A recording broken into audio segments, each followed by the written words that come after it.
The New York Giants faced yet another loss, their 8th consecutive defeat, in a game that encapsulated their knack for finding new and frustrating ways to fail. The Saints emerged victorious, 14-11, in a contest that featured a series of unusual and unfortunate events for the Giants. A punt return for a touchdown was nullified by a penalty, a successful field goal was wiped off the board for another infraction, and a potential game-tying field goal to send the game into overtime was blocked. To make matters worse, the block came from the same player who had earlier contributed to another missed opportunity. These moments of mishap further illustrate the Giants' creative ways of losing. Before the game, frustration among fans was evident when a small aircraft displayed a banner 90 minutes before kickoff. The message, "Mr. Mara enough, please fix this dumpster fire," addressed co-owner John Mara directly. Unlike the harsh rhetoric often seen in such protests, this plea was respectful, entrusting Mara with the responsibility to turn the team's fortunes around. While the message was public and embarrassing, it highlighted the growing discontent among the fan base. On the field, the Giants managed a spirited comeback from a 14-3 deficit in the fourth quarter, only for their hopes to be dashed in the final moments. Graham Gano's 35-yard field goal attempt was blocked with just 8 seconds left on the clock, preventing the game from going into overtime. Rookie Jake Kubas, stepping in for the injured John Runyon Jr., was outmatched on the decisive play. His struggles epitomized the challenges of an inexperienced lineup and the broader issues plaguing the team.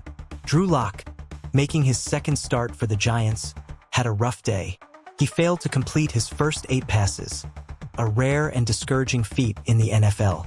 Drops by receivers and poorly executed throws contributed to the lackluster performance. The last time a quarterback started a game with 8 consecutive incompletions was Cam Newton in 2017, a game that ended in a loss for his team. For the Giants, these early struggles set a poor tone and reflected the ongoing challenges in their offensive execution. Despite their overall struggles, the Giants' makeshift defensive line put up an impressive performance against the Saints' running game. With key players Dexter Lawrence and Bobby Okereke sidelined due to injuries, the team relied on a mix of rookies and practice squad call-ups, including Elijah Garcia, Casey Rogers, and Jordan Riley. The patchwork unit managed to limit Saints running back Alvin Kamara to just 44 yards on 17 carries, defying expectations. Micah McFadden and rookie Darius Muaso also stood out, with McFadden recording 5 tackles for loss among his team-high 11 tackles.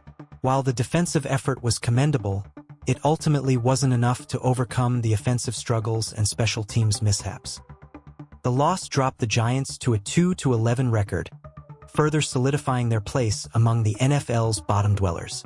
In contrast, successful teams like the Chiefs find ways to create opportunities and capitalize on them, as demonstrated in their recent narrow victory over the Chargers, where luck played a role in a game-winning field goal. The Giants' season continues to spiral, with moments of individual effort overshadowed by collective failings.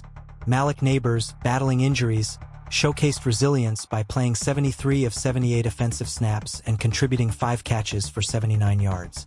However, such performances were not enough to mask the broader issues. As the Giants struggle to find consistency, the calls for change, both from fans and within the organization, grow louder.